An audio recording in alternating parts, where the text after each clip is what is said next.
Hello and welcome to this video. This is a new 25-10 game, rapid game against Smerdjakov. Not sure about this pronunciation. He's got a pretty decent rating here, so it's not a mismatch. He says, Guten Morgen, good morning, good to play against a master. Yep.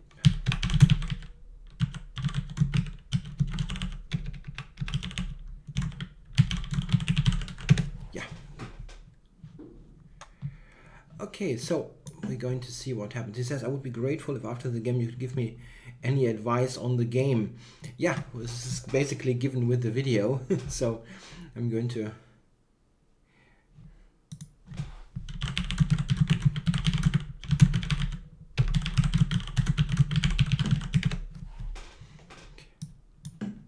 Maybe he does not know that I have a YouTube channel. So the King's Indian. I want to do this. I mean, I usually play the Makogonov with h3, but I recently looked at the Sämisch again with a student, and I feel I should give it a go again. It really sometimes feel it's a little bit underestimated. It's not a bad line at all. We'll see what he chooses. I think currently the state of theory is that Black should go for a c5 based setup, leading to a Benoni type of structure. This would be after castles, and then next move would be c5, almost invariably what White is doing.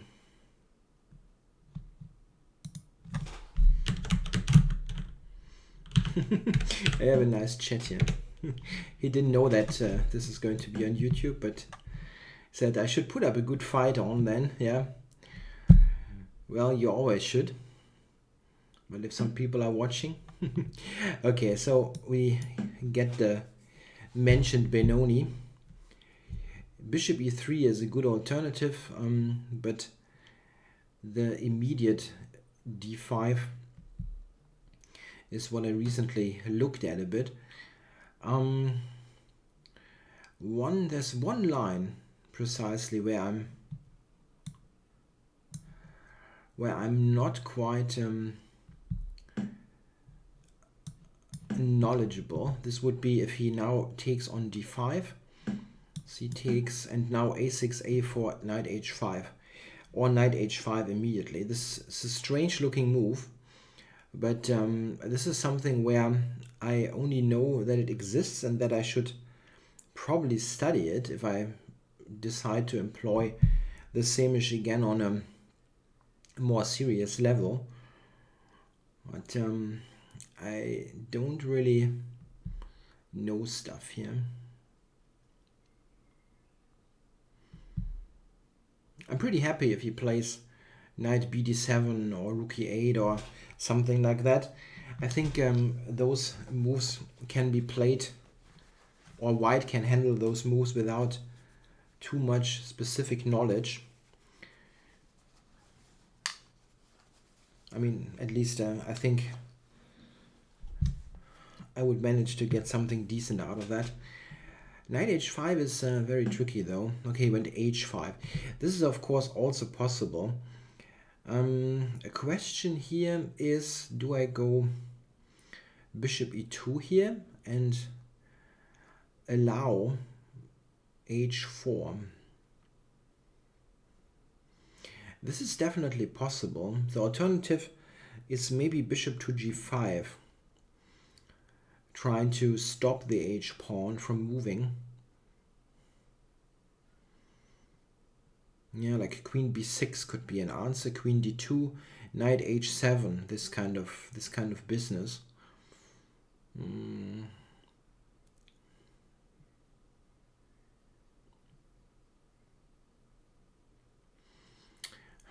I don't know. I just don't know. If I go bishop e2, h4, knight f1, this is a little bit clumsy. My knight is moving quite a lot. Yeah, still, well, yeah. After bishop knight f1, I'm basically threatening bishop g5 to play against that pawn, and the knight has to be rerouted anyway. So okay, I'm playing bishop e2 here. I rather should know here what to do instead of trying to figure it out. But the Sämisch is not my main line nowadays.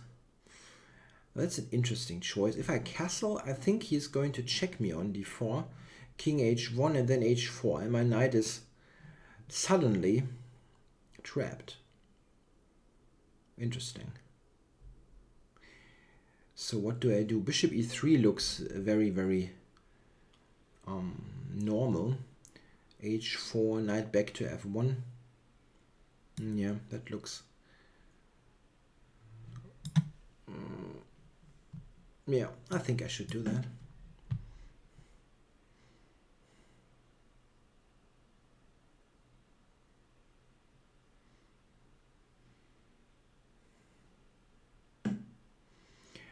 Yeah, this is always interesting.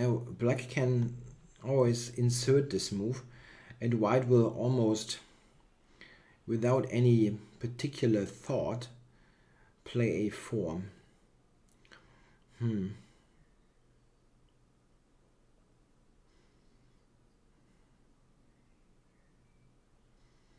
It's not a move that is strictly necessary. One thing that I'm thinking about here is what about this knight on g3? Knight to h1 to f2 is often not bad. So if I castle, I would actually be able to do that, but I'm not sure that I want to allow b5. This shouldn't be, white shouldn't be too scared about b5. Often it's not necessarily that great because it can be attacked with a4, for example, or with a3, b4. But I think I'm still going to do that. Go a4. Yeah, I spent a bit of time on that because here this castle's knight h1 is interesting. The usual advice is, as I think Schandorf wrote this in his repertoire book on 1d4, if your opponent goes a6 in a modern Benoni, you don't think, you just play a4 and press the clock.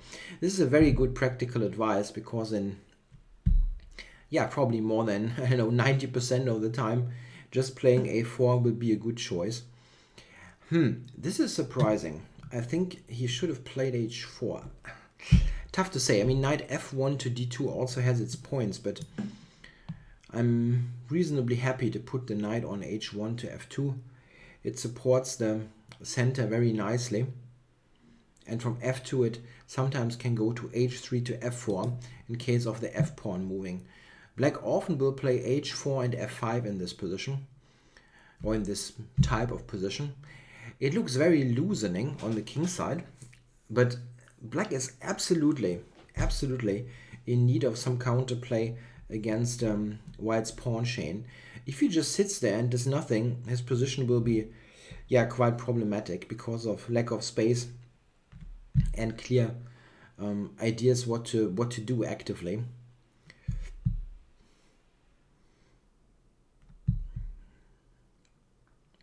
White has a couple of ideas. I can try long term to expand in the center with f4 and e5. Okay, that's an easy move with f4 and e5. Or I can sometimes play on the queen side, actually, playing something like rook b1 and then b4. Okay, so what's this? He went f5. What's my reaction here? I can play, just queen d2, let's say.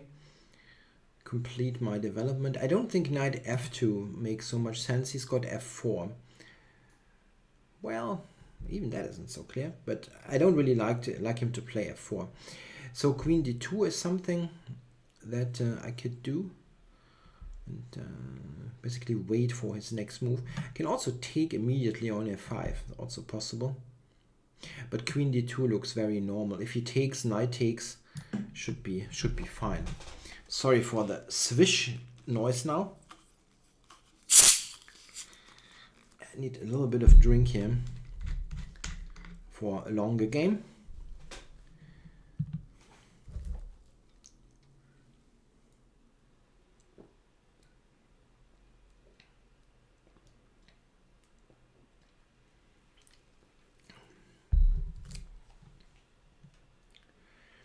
With f5 being played, the action is mostly going to be on the king side.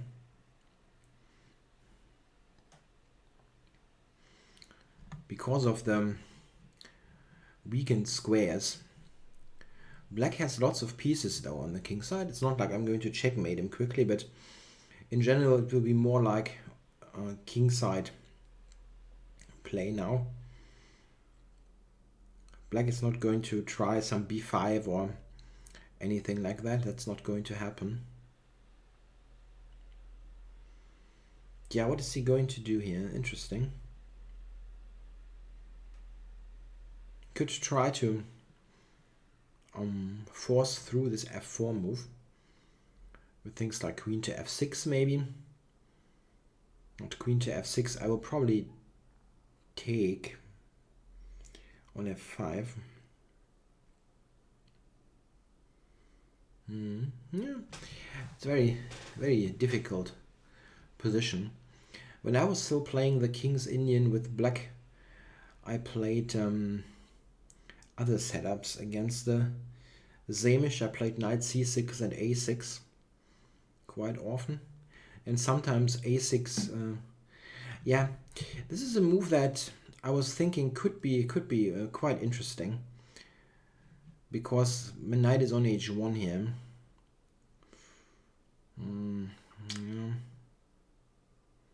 The knight on f2 already. I mean, I can just take this. Yeah, g3, yeah. It's not a move that I'm so happy with. Letting this pawn live. Yeah, but taking looks very... it's not clear though. We can probably take e4, play knight e5. I think I'm going to play g3. Not totally happy with it, as I mentioned, but the alternative seems worse.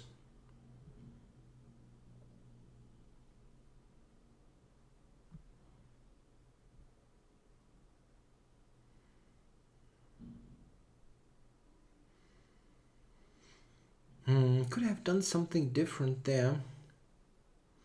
Knight h1, f5, queen d2, h3.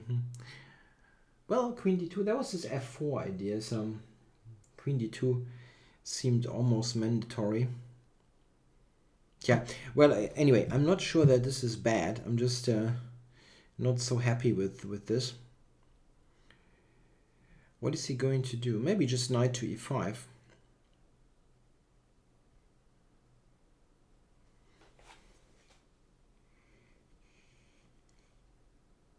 Or take on e4 and then knight to e5.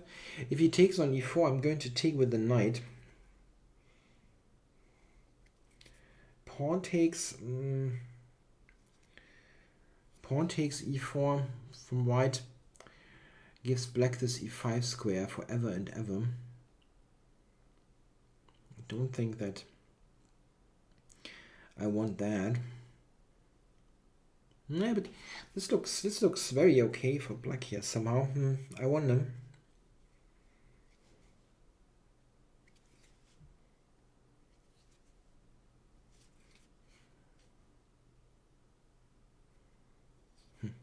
Maybe I should have taken the pawn.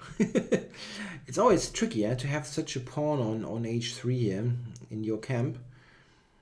Any invasion would be very dangerous. A queen coming into white's position, or a rook. Very, very deep in the game. Yeah? I'm not saying it will happen in the next couple of moves, but very much later in the game. It could be quite a problem that there is this pawn. Okay, so if he takes on e4, I really wonder, maybe I should actually take with the pawn to speed up my development here with the f file opened. If f takes knight e5, I'm not quite sure what I'm playing then. Cannot even go knight f2.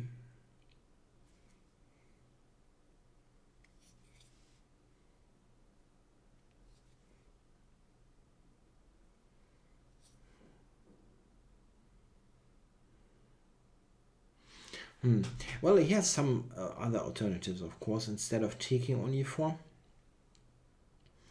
he has various keeping the tension moves. But if he plays, let's say, queen to e7, something like that, then knight f2 enables me to recapture on e4 if he takes later with the f knight. So I think if he wants to take on e4, he should probably do that now. Yeah, I wonder if pawn takes this actually makes some sense because of my better development. I don't think so.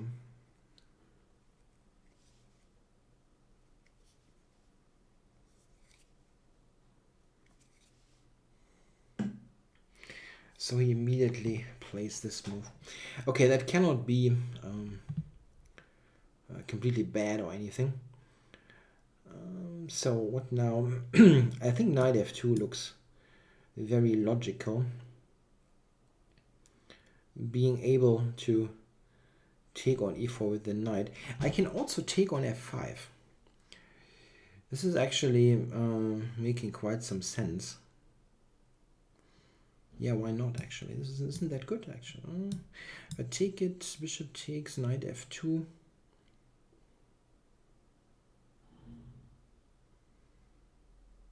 Yeah, but I can always do that, right? He takes it.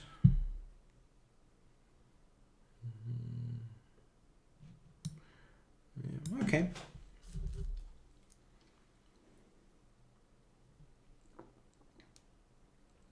And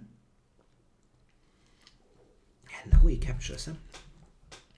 Really thought if he wanted to do that, he should have done that when I had to take with the c knight. But okay, it's not something that I'm super sure about.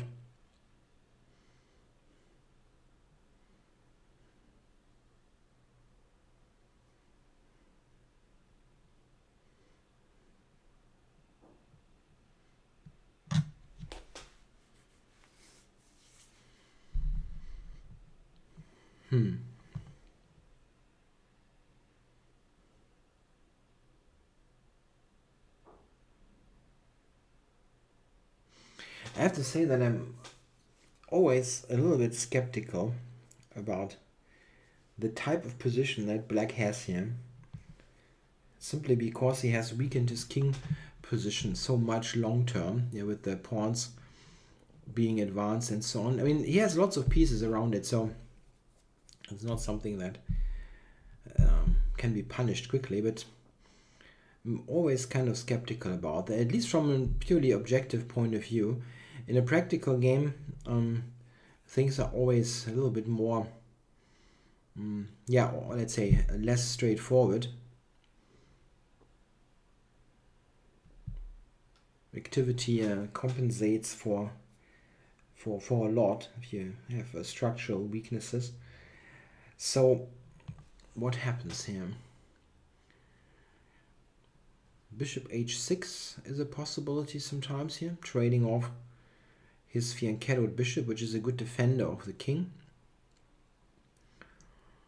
One thing, however, is quite clear. It's all about concrete moves in this game, and I'm curious what he's going to play.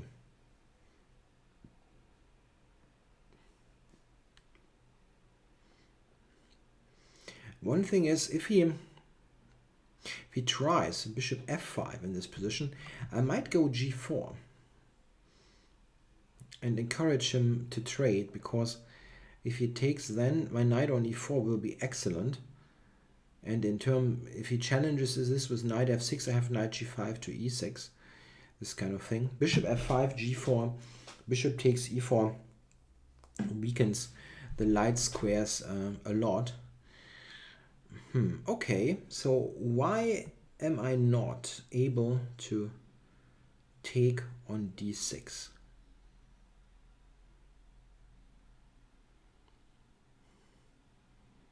Why is that impossible?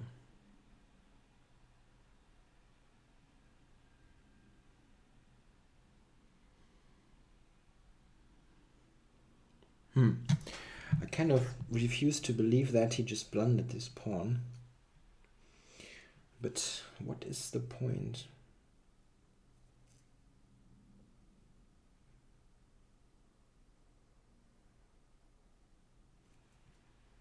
I don't see it. I have to say. I don't see it.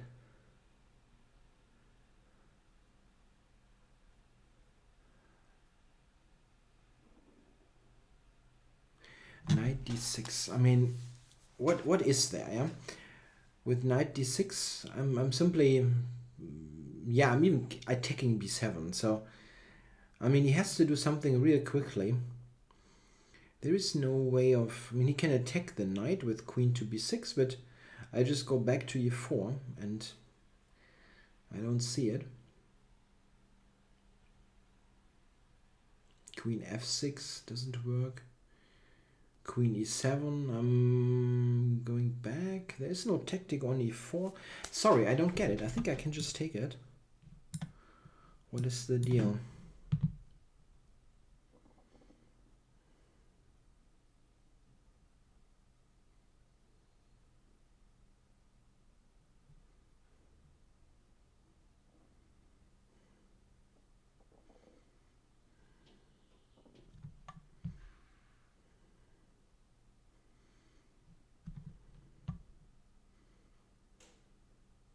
I have to be quite cautious with tactics because black has some active pieces, mostly the knight on e5.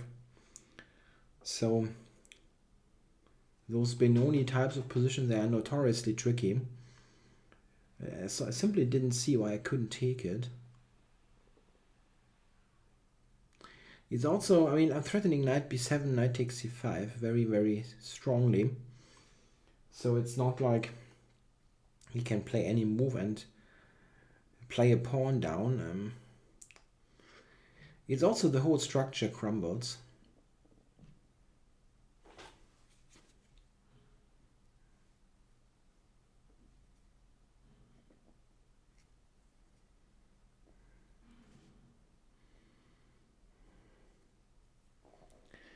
He also doesn't have any useful discovery with the bishop. Again, as knight b7 comes with tempo, and then knight takes c5 next move.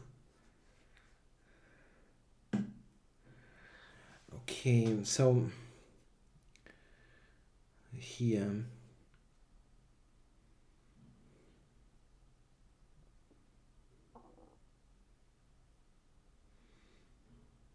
okay, I cannot like take on b5 a couple of times. That wouldn't work. But I can play. I mean, if I take that, there's f3 hanging, but I still have knight b7, and this looks quite annoying because knight takes c5 is so strong.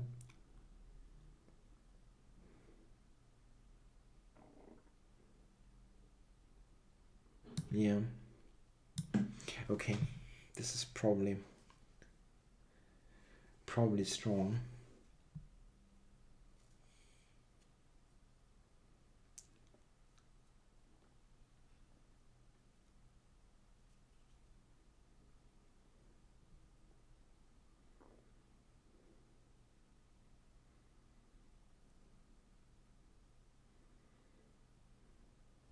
Yeah, I'm just getting c5. Okay, knight c5 here.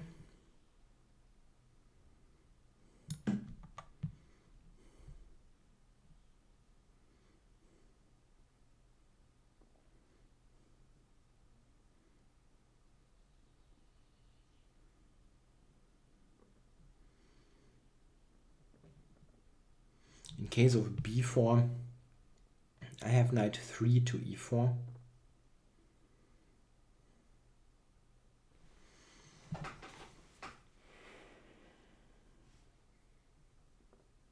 Yeah, it looks like two pawns, basically. Okay, so here I have to take, I guess. Yeah, okay, I have to take.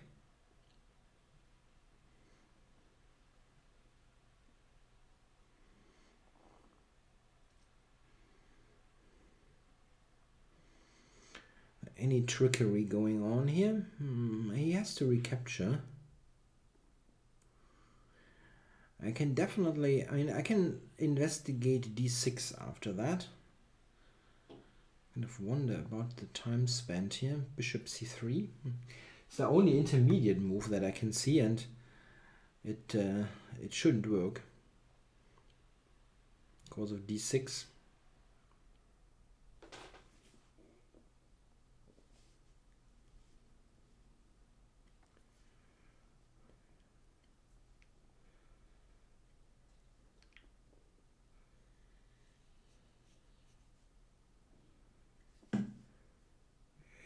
Yeah, so here I can definitely go d6. d6, queen c6 is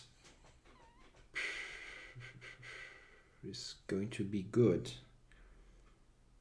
But I still wonder if it's best. Bishop d4 is also a move that is probably going to be quite strong. Just trade the bishop, queen to d4. That looks quite convincing from a technical point of view. d6, queen c6. Okay, I can take on d7, check him. It's not bad, but I think this is strong. Just trade this. Yeah, this is his only active piece, so trade this, get the queen to d4, and then yeah, continue to play in the center while being 2 pawns up. So I think this is a good decision. I can always also just take on d7 in case of, yeah, if I don't really see anything better after a move like rook c8 or so. There is probably something better. Yeah, he's correct there. He says, good lord, I messed it up. 3 moves after the end of my opening theory. Shameful. Yeah, I think he's probably going to resign soonish, and I still plays a move there. So, okay, if I take g7 now, he can take here with check, but I have bishop d4 back, so this is going to be all right.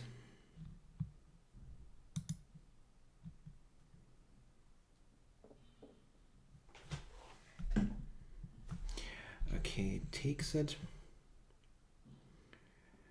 And now how to do this rook a e1 maybe for knight to e6, or push the d pawn. Okay, this is a useful move.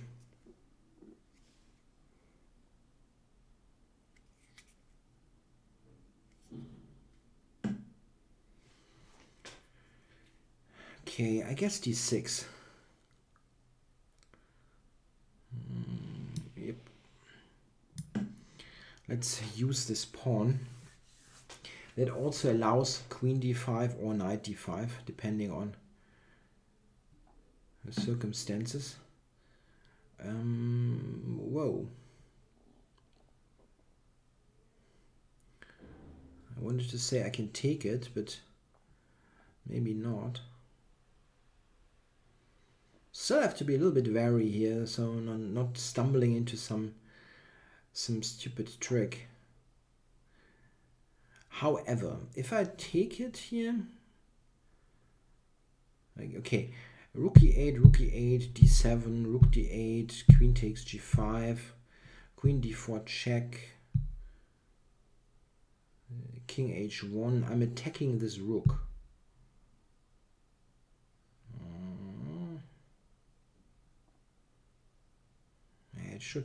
It should work.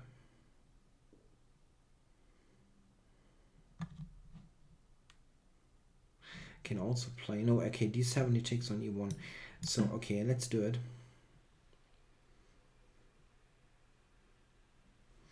You still, I mean, I know it sounds kind of weird, but you still have to be kind of observant here, because the king is in a tricky spot here with the pawn on h3. You can really quite easily screw something up here. So d7, and I was thinking rook d8, queen g5, as the rook on d8 is hanging. Yeah, so he resigned. Incoming challenge. Oh, he's re-challenging me. Okay, I cannot take this right now because of the video. I'm happy to give him a rematch, of course. Let me...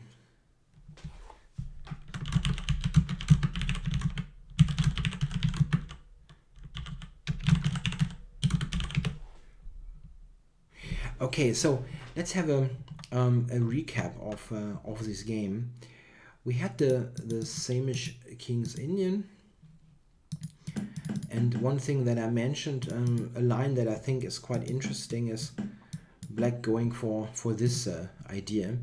It looks very strange because of the pawn structure, but the point is that black will get this f5 in very, very quickly, and his activity is very, very good. Yeah, we have to note that white has spent a lot of time on pawn moves, knight moves, and he has not castled yet. So this is something for black to investigate. h5 is, I think, one of the traditional main lines. I played here, and he played knight to h7.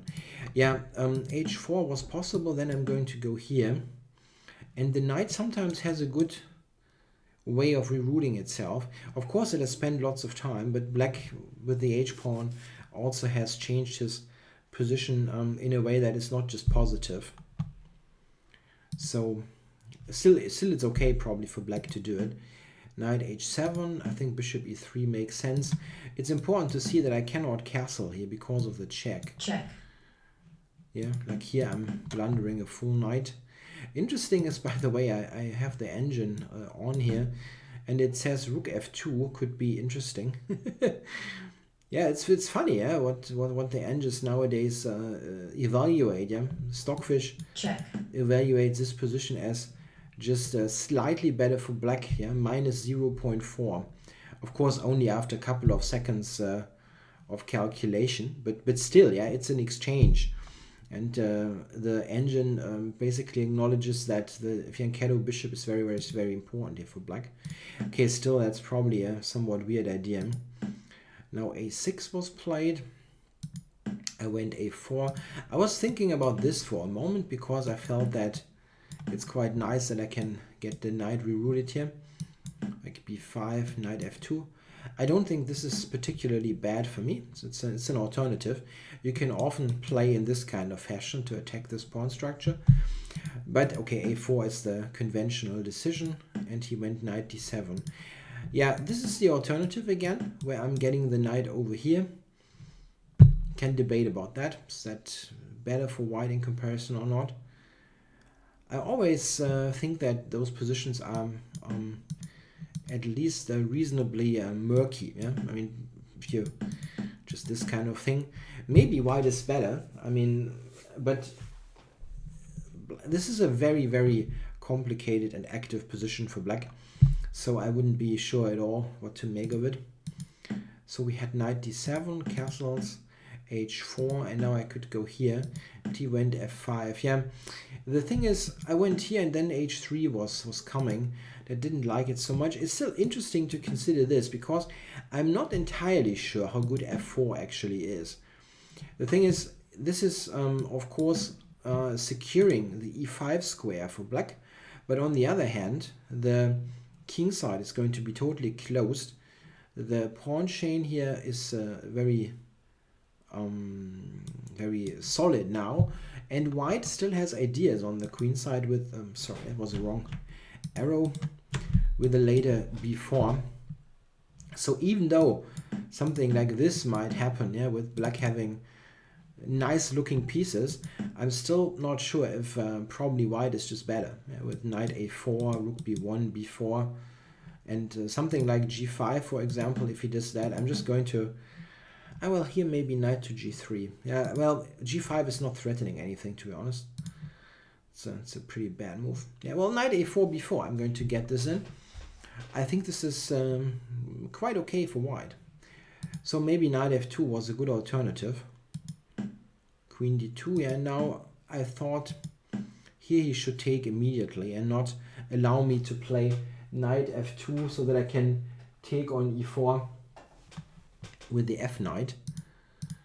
So this immediately, I think, I don't like that so much. This gives him the fantastic square there on e5. So I would have taken with the knight, I guess, and now something like knight e5. This is what I expected to happen. Yeah, and now I got this in the game very quickly. Yeah, and now he played bishop d7, which was basically blundering the d6 pawn. Yeah, I'm not sure what he should do. I was thinking, a move that I considered was bishop f5, developing this piece, but I don't know how effective that is. Even g4 comes into consideration. This is something that I was thinking about during the game. If he takes it, knight takes, my knight is going to be quite strong there. He cannot do this, yeah? There's this thing coming. But maybe queen e7. This is probably not a terrible position. So bishop f5, I can also consider this, and maybe later g4. Yeah, it's a very typically complicated Benoni style kind of game. So bishop d7, and then I took it. Sorry, where queen e7? This is also making quite some sense. Get the queen developed. What is good here? With this, all those things happening on the king side, I'm not going to play like rook b1, b4, which is sometimes possible if the center is stable and close. I think probably rook a to e1, like amassing everything that there is on the king side in the center. Tja, very complicated. This might go here. Don't know if that is a good idea. You can still do this, of course.